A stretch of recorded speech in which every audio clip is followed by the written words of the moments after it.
Before we get to the #1 ranked fighting ship of all time, let's quickly review the others on the list.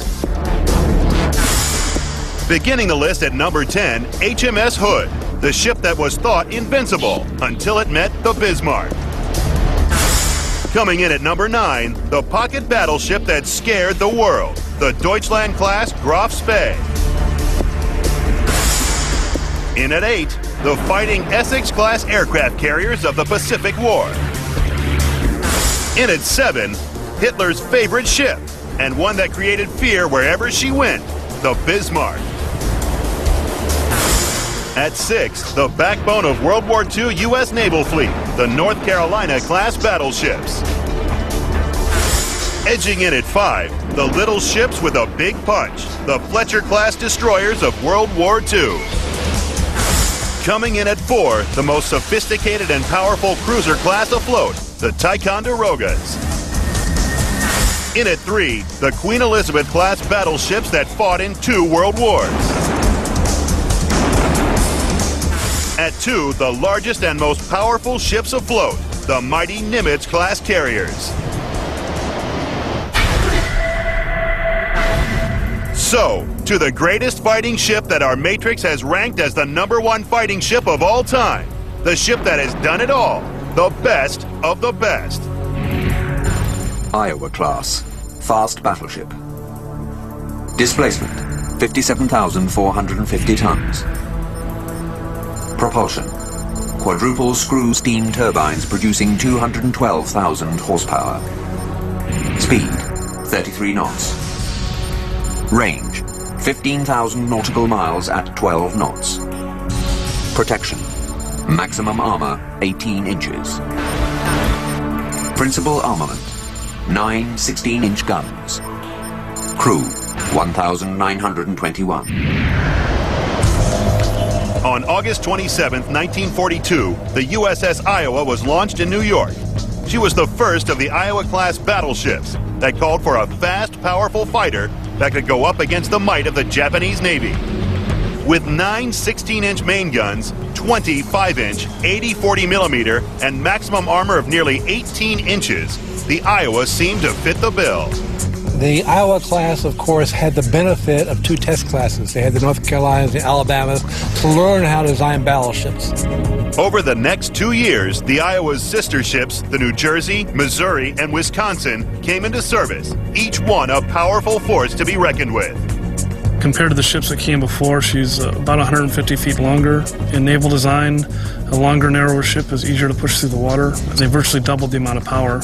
So it's sort of simple physics. More power on a ship that's easier to move makes it go faster. The Iowas were designed to cruise at 30-plus knots so that they could keep up with the new Essex-class carriers, which were proving so vital to the war in the Pacific. But it was the Iowa's weapons that made them unique. The Mark 7 16-inch guns could fire a 2,700-pound shell up to 43,000 yards, or 24 miles.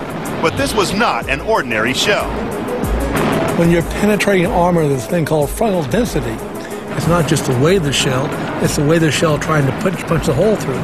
Well, the 16-inch 50 heavy shell is almost as good armor penetrator as the Japanese 18.1-inch shell. Hardly any battle or invasion was undertaken without the Iowas. From screening the fast carrier forces to bombarding the Marshall Islands, Leyte Gulf, Iwo Jima, Okinawa, Hokkaido, and Honshu, the Iowas were always in the heat of the action. It's certainly one of the most impressive ships. As the last battleship design ever really built, it is the ultimate expression of the battleship. Battleships have a unique ability to create awe, and even if you know nothing about naval ship design or weaponry, you can sense the power that's there on the ship. In August 1945, an Iowa, the USS Missouri, the most powerful ship the U.S. had, was the one that took the official Japanese surrender in Tokyo Bay, a fitting tribute to the fighting ship. But that's not the end of the Iowa's story. Mothballed at the end of World War II, the Iowas were soon recalled for action in the Korean War. Again mothballed, they were once more called for Vietnam, and incredibly, almost 50 years after the first Iowa was launched, they were made ready for the Cold War. One of the reasons the battleships came back in the 80s was we'd run our heavy cruisers for so long that they were essentially run out, worn out, the Des Moines class. And so the battleships, being low-mileage ships, came back, oddly enough, as a heavy cruiser replacement. In 1991, the Iowas answered the call again when they went into action during Operation Desert Storm. Now modified to carry Tomahawk cruise missiles that gave them a 1,400 nautical mile punch, backed up by 70 nautical mile Harpoon anti-ship missiles and their 16-inch guns. This Second World War warrior had become one of the most powerful ships in the world. Among all the gunships of the world, I think it's a culmination of the breed.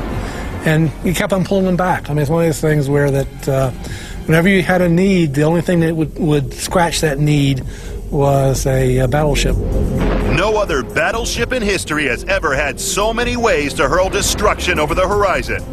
So on our Matrix rating, firepower is outstanding.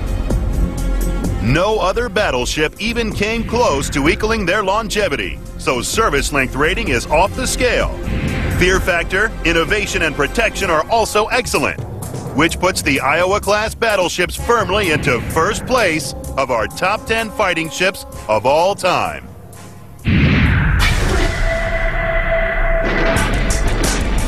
So there it is, 10 fighting ships that have shaped the course of naval warfare and history. But it's the mighty Iowa-class battleship's massive firepower and incredible 35-knot top speed, superior armor protection, and a service length of over 50 years that rightly earns them the title as the greatest fighting ship of all time.